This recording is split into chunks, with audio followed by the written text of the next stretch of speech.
esse nervosismo não dá aula, então é normal esse nervosismo, tá? Como advogado também, toda audiência, eu me senti nervoso, e sinto nervoso, antes de entrar na audiência, antes de dar uma aula, eu me sinto nervoso. Mas é normal, tudo bem, tá? Respira, é com calma, não atropela as palavras, vai ser sucesso. Fazer o caso dela. Hã? Ao caso?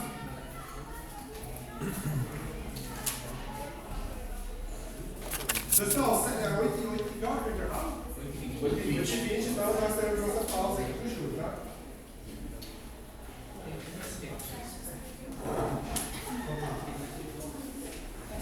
Então eu vou iniciar aqui. Senhoras e senhores, membros do júri, testemunhas e presentes. Tá? Promotoria e advogados, né? É com honra que assumo o papel de juiz nesse júri simulado sobre o desastre de Chernobyl.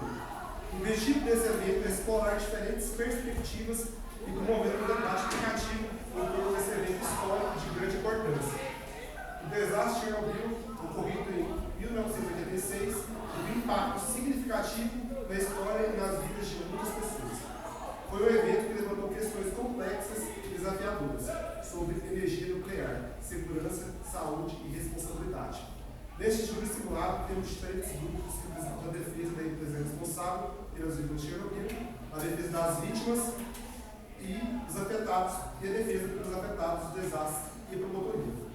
Cada grupo tem a importante tarefa de apresentar seus argumentos de forma clara e convincente, com base em evidências e pesquisas. Além disso, teremos testemunhas que trarão informações adicionais para enriquecer nossos debates.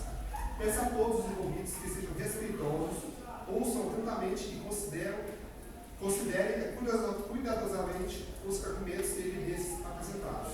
Como juiz, meu papel é garantir um processo justo e imparcial. Estarei aqui para guiar e supervisionar o júri, garantindo que todos tenham a oportunidade de se expressar e de fazer perguntas relevantes. Pedirei que vocês, membros do júri, considerem cuidadosamente todas as informações apresentadas antes de chegar a uma decisão. Lembre-se de que este é um ambiente educativo, onde buscamos o aprendizado e a compreensão mútua. É uma oportunidade para explorar diferentes perspectivas e desenvolver habilidades de pensamento crítico e argumentação. Agradeço a todos os participantes por seu empenho e dedicação. Peço que mantenham a mente aberta, respeitem os pontos de vista uns dos outros e se envolvam em um debate saudável e construtivo. Vamos agora iniciar nosso júri simulado sobre o desastre de Chernobyl e buscar uma compreensão mais profunda dos eventos que ocorreram naquela época. A verdade e a justiça são nosso objetivo. Espero que essa experiência seja enriquecedora para todos nós. Desejo a todos um debate produtivo e enriquecedor. O tribunal, às 19h54, eu, como juiz, declaro o tribunal aberto, iniciando com a palavra da promotoria.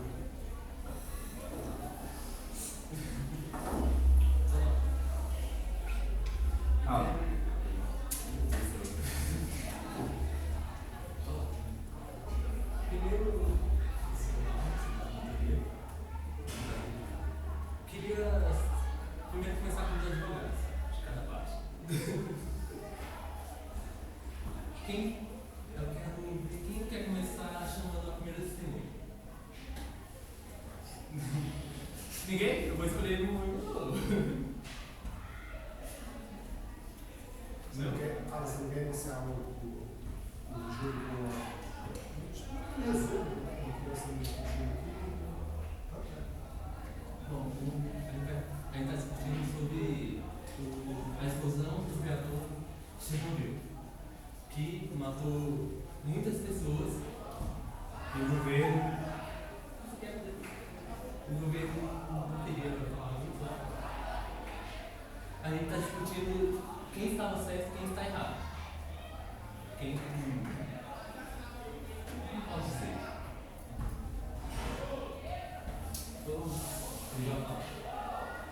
Se você jogar esse plano que vocês fizeram,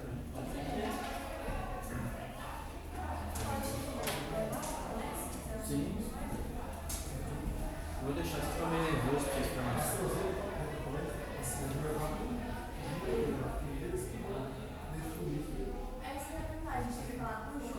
Você já viu o seriado? Já?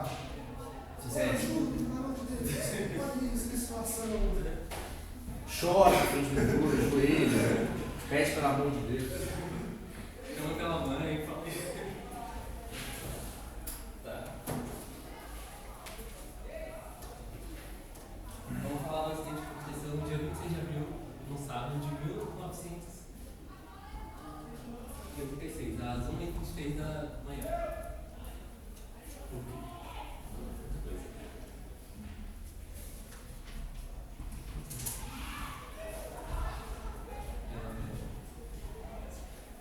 Vou começar pela. Eu queria que os advogados de defesa do outro começar a chamar.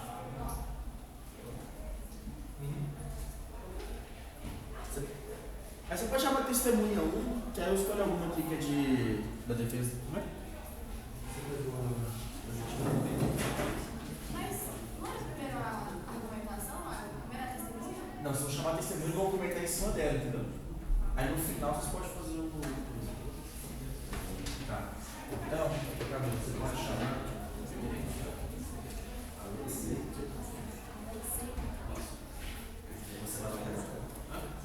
vai chamar. Boa noite ao juiz, e eu gostaria de chamar a testemunha Alexei Petrov.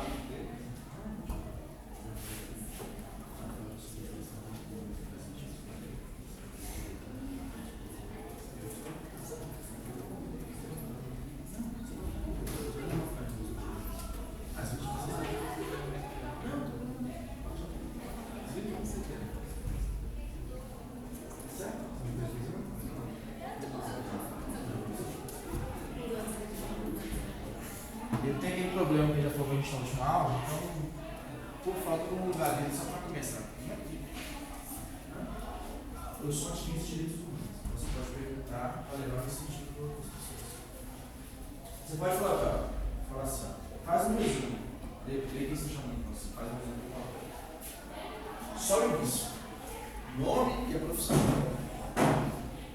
A testemunha é Alexei Petrov, um advogado especializado em direitos humanos que representa as vítimas do desastre de Chernobyl. Senhor Petrov, somente ser delegado de verdade? Desculpa, estou nervoso. Prometo. O nome da pátria da família. O senhor pode me contar um pouco sobre o que aconteceu com a vítima do acidente? É um caso horrível de se imaginar. Como ativista, eu nunca vi tal coisa parecida. Parece que é algo que todo mundo fala em acidente, que as pessoas não têm direito a nada que aconteceu com elas. Então, pessoas sendo tiradas da sua casa à força, com requinte de crueldade, sem saber o que estava acontecendo, que demora para acontecer. Ninguém sabe se a gente pode morrer, todo mundo falava que era perigoso esse tal de negócio nuclear aí, todo mundo avisava. Como vocês podem ver, como a ativista, a testemunha acabou de falar, várias pessoas foram tiradas de sua casa, de suas casas que ficavam na cidade de Pripyat, que ficava a 3 quilômetros da usina de Chernobyl. O acidente aconteceu às 1 da manhã, pegou fogo, os bombeiros foram acionados, sem nenhum aviso do que tinha acontecido, sem nenhum aviso de que era uma explosão, que tinha uma grande emissão de radiação. Eles foram achando que era um simples fogo, eles não foram avisados de nada, e apenas 6 da manhã o fogo foi contido, porém o urânio dentro do núcleo continuou queimando. Depois disso, o fogo foi apagado às 6 horas da manhã, e as pessoas só foram retiradas de suas casas depois de 36 horas, quase depois de 2 dias após a explosão.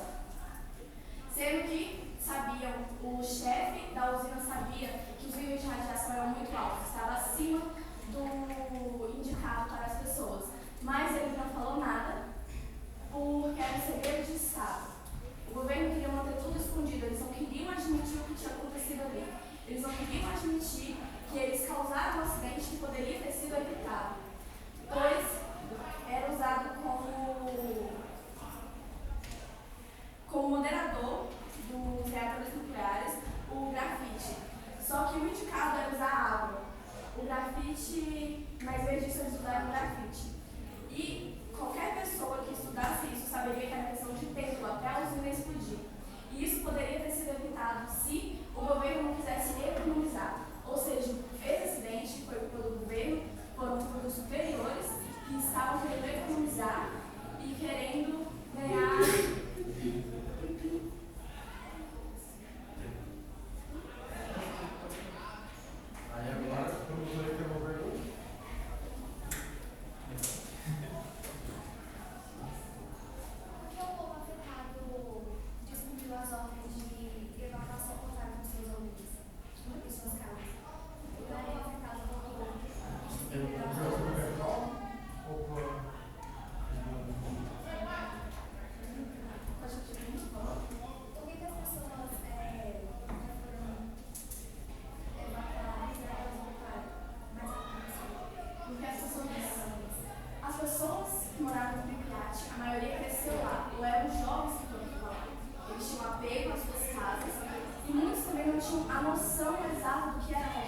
viu é um acidente que demoraria anos para aquela região ser habitada novamente.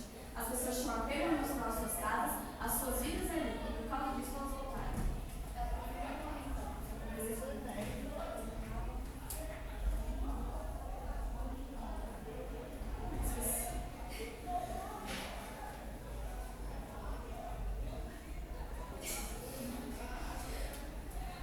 As pessoas escolheram voltar para as suas casas e porque que elas voltaram, sabe? Eu não tinha isso.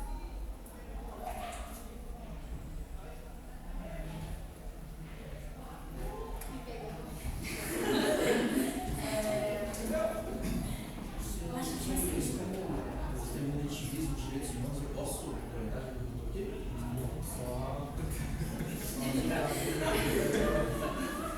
Como eu já tinha falado, as pessoas tinham pego suas casas, suas vidas, e muitas não tinham noção exata do que era aquela explosão, do que era a radiação. Como eu disse, o governo tentou estudar o máximo do que tinha acontecido durante o máximo de tempo possível. Pode ser? Mais alguma pergunta? Advogados? Testemunha, Petrópolis, senhor Petrópolis? Empresas? O motor tem pergunta para o senhor Petrópolis? Mais alguma pergunta? Mais alguma pergunta? Dispensa, senhor Petrópolis. Muito obrigado. Vamos passar a almoço. Agora, A professora quer chamar a próxima testemunha, que a gente fez? Testemunha de imputação, né? pode chamar. Você quer ler? Eu vou discussão essa posição mais fácil. Então agora chama testemunha de acusação a engenheira Eleonora Ivanova, especialista em energia nuclear. Passa a palavra para o motorista, tem a palavra o testemunho de acusação da senhora Ivanova.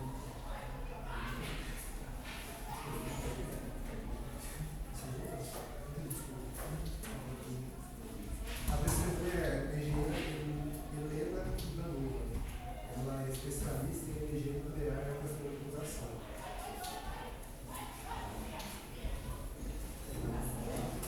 Você pode fazer alguma pergunta para ela.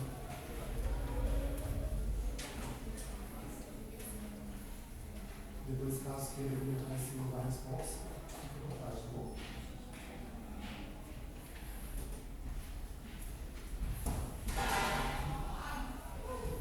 Senhora Ivanova, como é que diz a verdade sobre a verdade?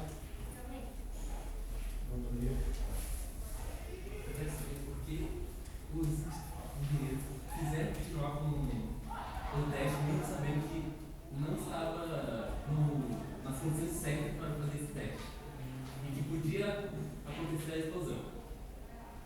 Porque nós queríamos fazer na energia, então nós tínhamos que fazer mesmo se fosse arriscado. Nós também não tínhamos plano se ia mesmo acontecer,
mas em vez disso foi avisado que era somente um incêndio normal. Eu quero saber por que os bombeiros não foram avisados das reais condições que estavam acontecendo ali.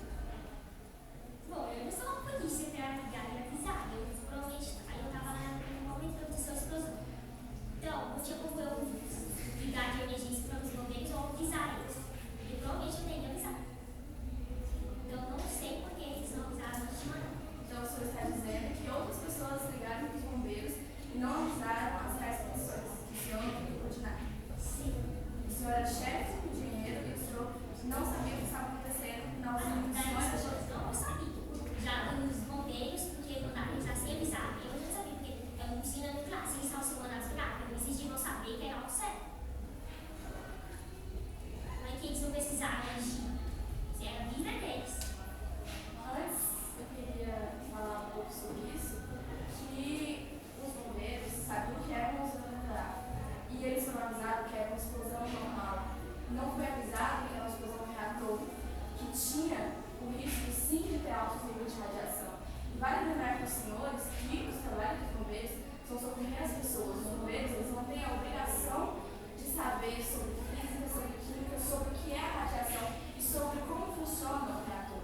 Eles, como cidadãos, como as pessoas que estavam lá para ajudar, eles tinham o direito de saber onde eles estavam se metendo. E foi por causa disso que a maioria dos bombeiros que chegaram lá primeiro morreram, porque eles não foram avisados. Eles estavam ali arriscando sua vida para apagar o fogo, tirando os blocos de concreto extremamente radioativo com as mãos, sofrendo queimaduras sem saber de absolutamente nada.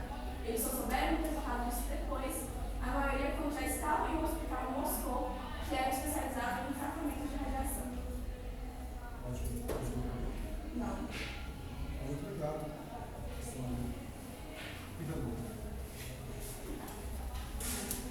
Agora, testemunha de defesa.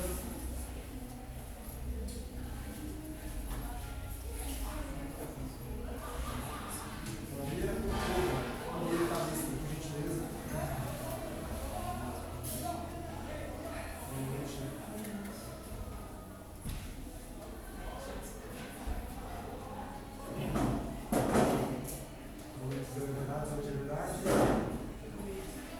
Então, passa a palavra para os advogados.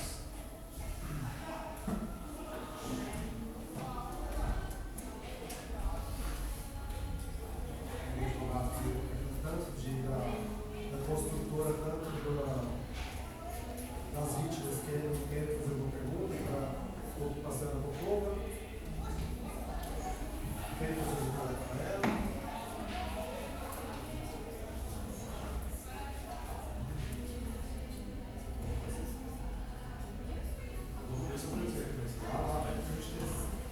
Gente, eu vou subir aqui só porque o pessoal está meio nervoso, mas eu tenho uma noção de como é que seria, né? Então eu vou ser um advogado que vai atuar na defesa das empresas. Boa tarde. A senhora disse que você é ambientalista, correto? Tem algum tipo de comprovação que o acidente afetou o ambiente no todo? Que foi uma coisa só localizada na região? Não. Vejam só, não temos nenhuma prova sobre isso. Porque o que, como o nome disse, foi um acidente. Agora, o que não é um acidente? Uma empresa que cria empregos. Uma empresa que gera para as pessoas energia numa cidade que era isolada. Então, pessoas do júri, eu peço que vocês pensem nisso. Não julguem meus colegas, não julguem o engenheiro, não julguem as pessoas por causa de um acidente. E aí eu pergunto, quem nunca errou na vida? É óbvio, isso aqui não é um erro comum, eu não estou querendo minimizar o caso. O erro que a gente tem realmente custou vidas. Mas é o primeiro da humanidade. Infelizmente, era provavelmente que uma vez acontecesse. O que nos cabe agora não é ficar remoendo o que aconteceu. Não é ficar com esse papinho de conversar sobre as pessoas. Elas já foram localizadas para outro local, não tem o que fazer. O que cabe agora para a gente é discutir o futuro, prever que isso aconteça. É um acidente, não se discute acidentes. A nossa empresa só queria o bem da população. A gente só queria gerar valor para as pessoas, gerar dinheiro para eles, investir na cidade. Então, assim, eu agradeço muito pela sua resposta. Você disse exatamente o que eu queria ouvir. E eu encerro, assim, a minha ponto de vista. Obrigado, doutor. Mais uma boa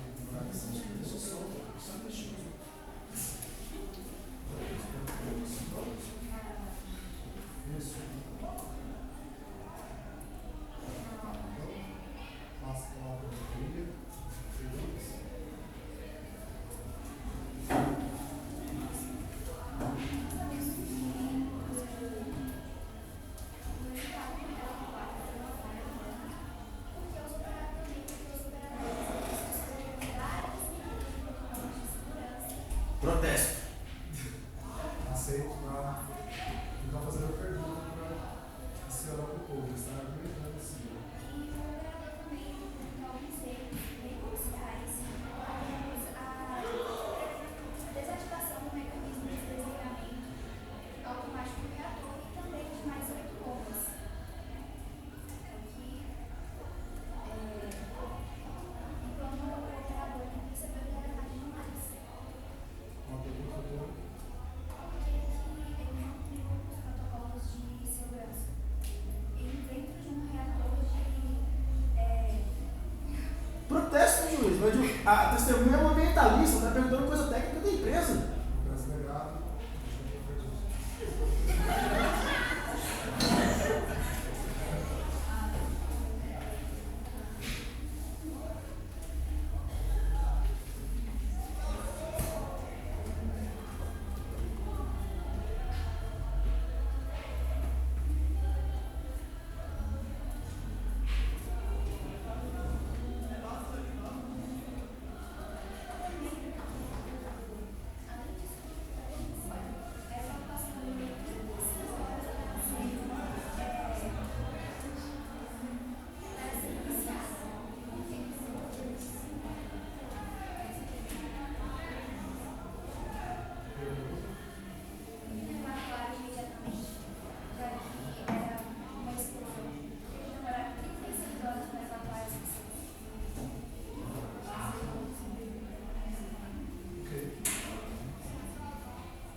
Vamos dar uma.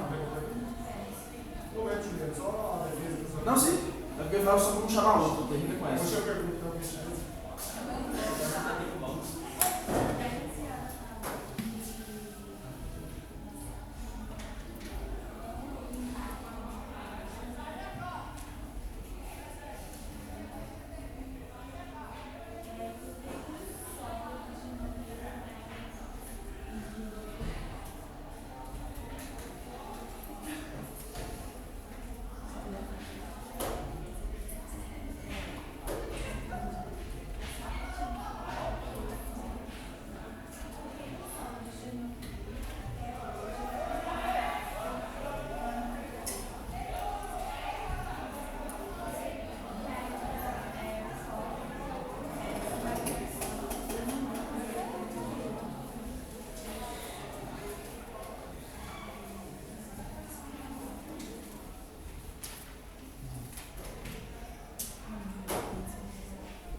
Estava soltado.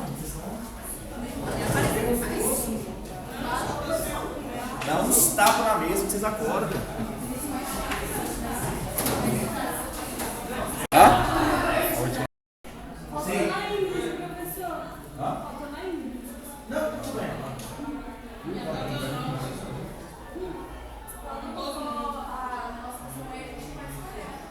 Hã? É porque não tem todas. Mas você vai fazer. Hã? Pode fazer pra gente. Não, ó, essa aqui é de defesa. Eu não tenho todas, não, eu pegar essa tempo. Já vai acabar. Já está. A ideia é pra essa que eu tô falando. Sabe o nome dela? Então, pessoal, boa noite. Às 20 horas e 47 minutos, declaro a sessão reaberta. Nesse momento, chama a senhora Olga Kovalenko, sobrevivente dos atos de Chernobyl, e a testemunha de defesa. Consequentemente, também passa a palavra para a defesa, primeiramente a defesa das vítimas. Tem uma pergunta?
Eu vou argumentar em cima da argumentação.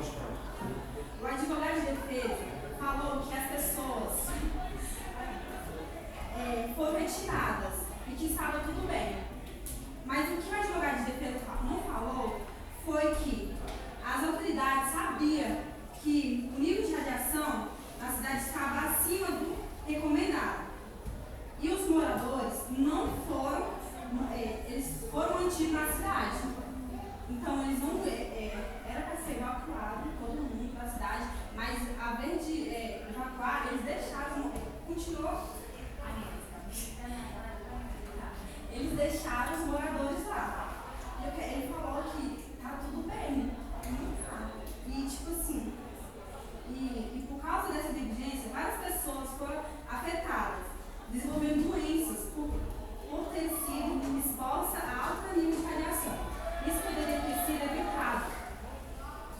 E se as autoridades e o Estado tivessem feito seu papel e protegido seu povo.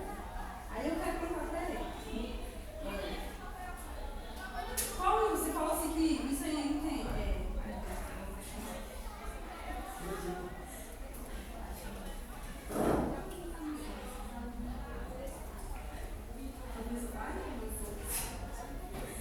Eu queria perguntar para ele.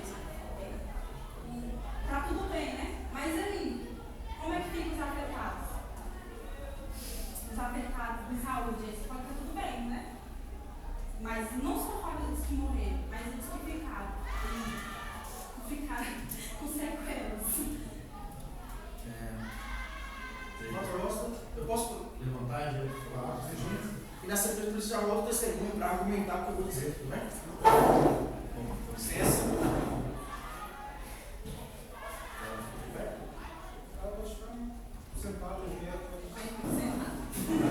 Bom, boa noite novamente a todos. Volto aqui nesse julho. Entende uma coisa? Talvez eu tenha expressado dessa forma. Não é que está tudo bem nessa situação, mas acidente acontece. Eu pergunto, por exemplo, se um vulcão estoura, as pessoas saem correndo porque elas viram o que está acontecendo. Agora a empresa, no acidente que era uma coisa nova, a gente não sabia nem o que tinha acontecido direito. Explodiu o reator, mas a gente não tinha como saber qual eram as consequências daquilo. Como que eu espalho uma notícia de pavor à população, que eu posso causar um caos sem precedentes, ainda sem uma certeza. E é importante também avisar, as autoridades competentes foram avisadas. Então a minha empresa, enquanto prestadora de serviço, o nosso papel a gente fez. Já o Estado, eu não posso falar se o Estado foi competente nessa situação, porque o caso dos bombeiros que falaram para mim, e aí minha empresa não conversa com o bombeiro, a empresa faz a denúncia. Eu não fico ligando para bombeiro e explicando as coisas. Então assim, eu digo veementemente, o nosso papel, temos comprovações que foi feito. Ocorreu erro humano? Ocorreu, mas aquilo que eu falo, não foi na malícia, não foi uma coisa, não foi um crime, foi um acidente. Infelizmente, é uma catástrofe. E nós já pagamos por isso. Agora as pessoas que quiseram voltar, quiseram submeter à radiação, a gente tem que ter estudos. Qual é o nome da história mesmo? Foi mal? A nossa querida Covalente disse que tem vários problemas, mas não tem nenhuma comprovação científica que a radiação é a culpa disso. A gente não tem porque as pessoas têm doenças diferentes. Como que eu sei se não é algo que ela já teria? Infelizmente, e eu digo para vocês, foi um acidente. Mas ao mesmo tempo as pessoas usam isso como desculpa para tudo agora na vida delas para uma radiação. Eu pergunto para vocês, as pessoas não ficavam doentes antes? As pessoas não tinham problemas antes? Então de repente tudo que acontece na vida delas é por conta da radiação? Deixa essa pergunta para o Júlio e encerra o momento. Obrigado. O autoria pegou a pergunta da senhora Covalente.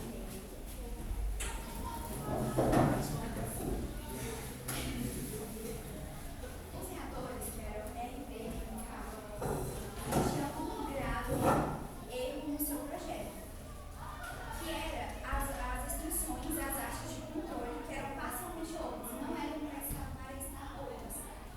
O que permitiu que acontecesse esse acidente. Só que Chernobyl foi a terceira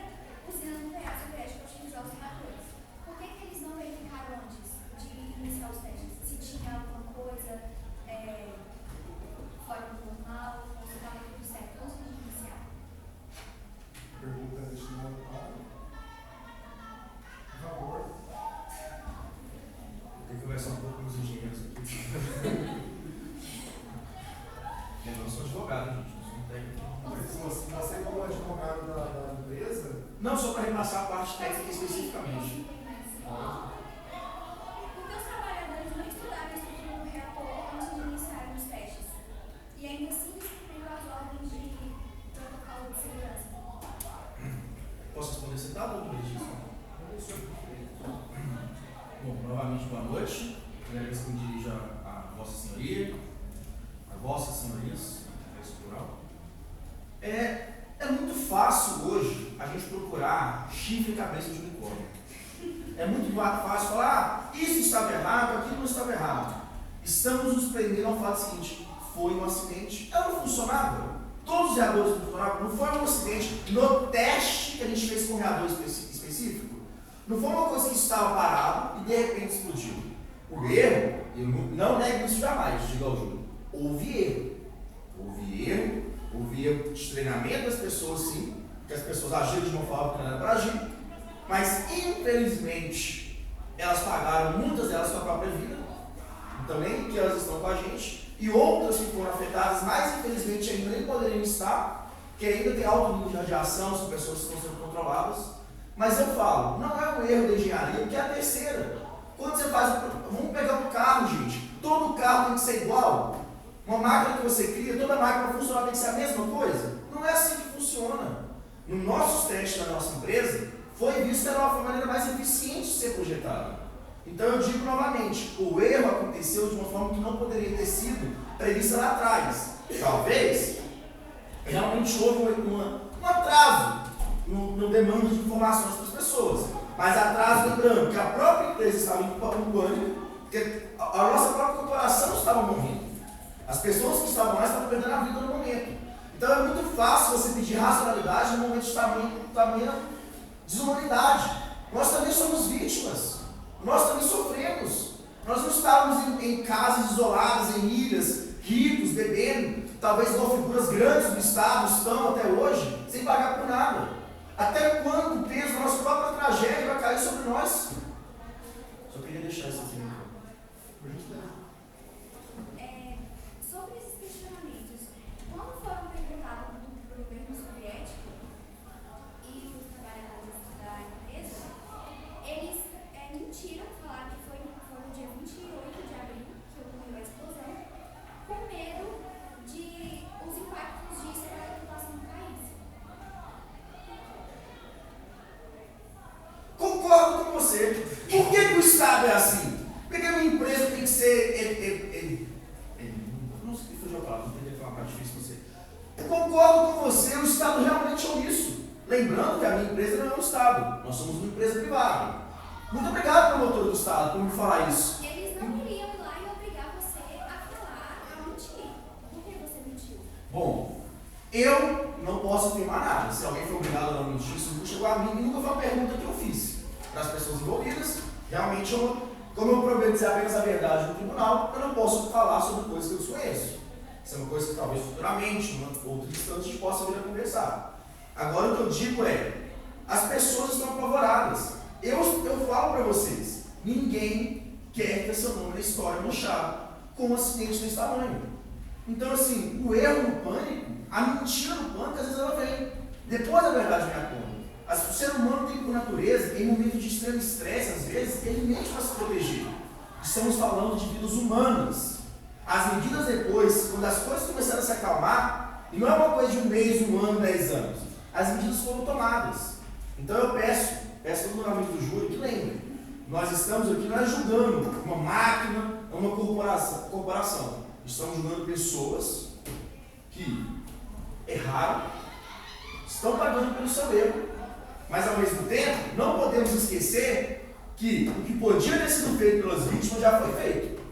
Novas moradias, novas casas, treinamento no momento. Não temos mais como saber. Já foi comprovado que a radiação, a princípio, até hoje, não tem nenhuma comprovação de doença causada pela radiação nas pessoas. Só quem foi afetado diretamente no entorno da cidade, raríssimos casos, a longo prazo. Tanto que, numa cidade com 5 mil habitantes, tivemos aproximadamente 73 mortes. É um número alto? Uma morte é um número alto para o meu coração. Mas, se a gente for pegar uma tragédia, fim do mundo também que é colocado, não é que a explosão acabou com a vida de milhares de pessoas, acabou com a vida de 73 pessoas. E algumas ainda foram morrendo depois, com o princípio da radiação, mas nunca com essa certeza.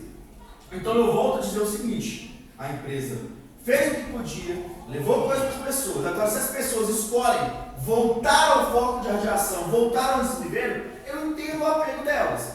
Mas há limite para o que a gente pode fazer para salvar pessoas que escolhem seu próprio caminho.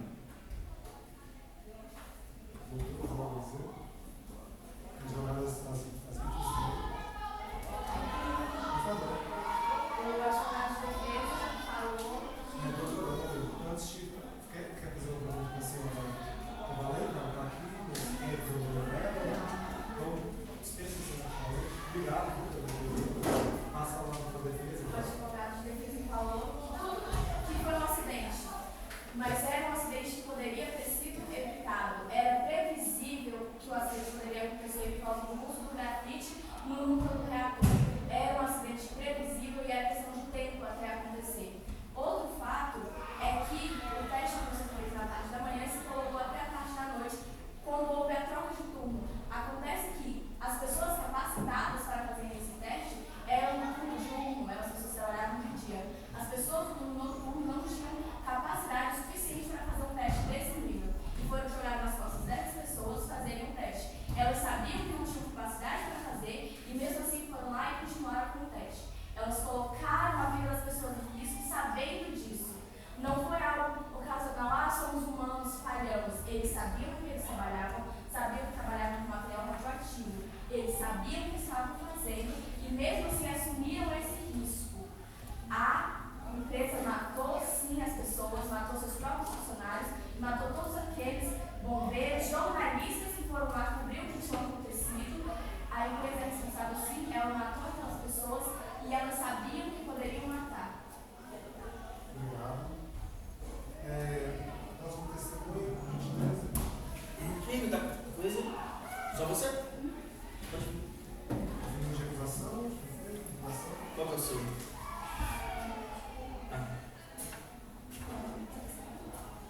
Então, chamo testemunha Anatole Bukov, médica radiologista.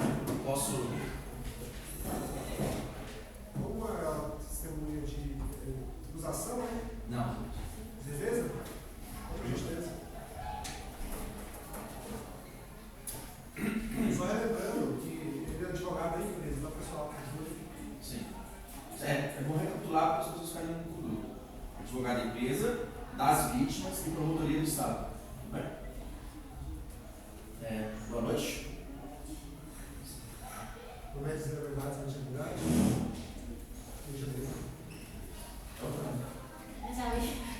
Talvez era melhor. É falando aqui. Bom, boa tarde. Qual é o nome da testemunha?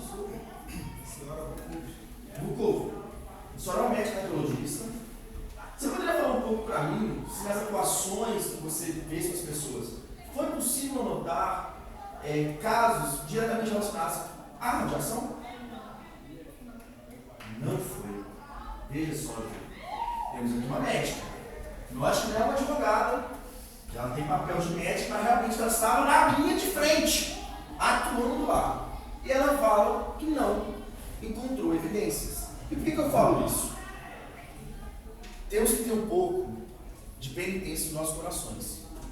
Eu acho muito pesado a pessoa dizer que pessoas que morreram, inclusive, no acidente, escolheram botar a vida dos outros em risco. Depois que o acidente acontece, é muito fácil encontrar razões. É muito fácil você falar assim: o erro está aqui, pessoa despreparada e tudo. Quando a gente falha, todos estão lá para apontar que era previsível a nossa falha. Quando a gente está num momento de para baixo, num momento ruim, todo mundo fala que era fácil ver que a gente teria falhado, que a gente chegaria lá. Mas, eu repito e toco na tecla, não era tão fácil assim prever as coisas. Nunca sabemos realmente onde elas vão acontecer. Mas tinha chance, tem chance de tudo. Tem chance do meteoro cair na gente agora. As chances estão aí, as probabilidades acontecem. Quando elas ocorrem, e se elas ocorrerem, infelizmente, as atitudes têm que ser tomadas. E é o que eu já disse para vocês. A nossa empresa estava passando por um momento caótico. É óbvio. Imagina, de repente, vários colegas de trabalho morreram, outros não sabem, estão pegando fogo. Você pede racionalidade. Você pede pra gente agir rápido numa hora dessa. Pô, desculpa. Mas ninguém aqui é feito de gelo. Ninguém aqui é tão frio a esse ponto. Então eu quero que vocês pensem, cada um de vocês. Se você é funcionário de uma empresa, um dia dá errado. Será que você tem que ser culpado disso para sua vida toda? Será que as pessoas, elas vão sempre procurar você para todos os problemas dela? Será que essa radiação, realmente, ela causou todo esse mal? A gente não tem prova de nada. O máximo que a gente tem, hipoteticamente, são câncer de tireoide em crianças que é facilmente tratado. E tem acompanhamento para isso até hoje. Então, assim, não caiam em falácias que não são controladas. Ah, porque eram despreparados. Será que eram mesmo?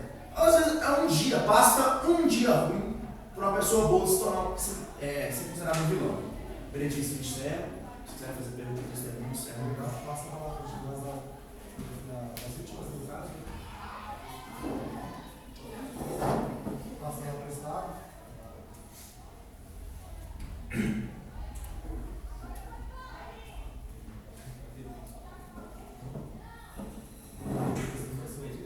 Pessoal, lembrando que ela é uma doutora que estuda os efeitos da contaminação da radiação.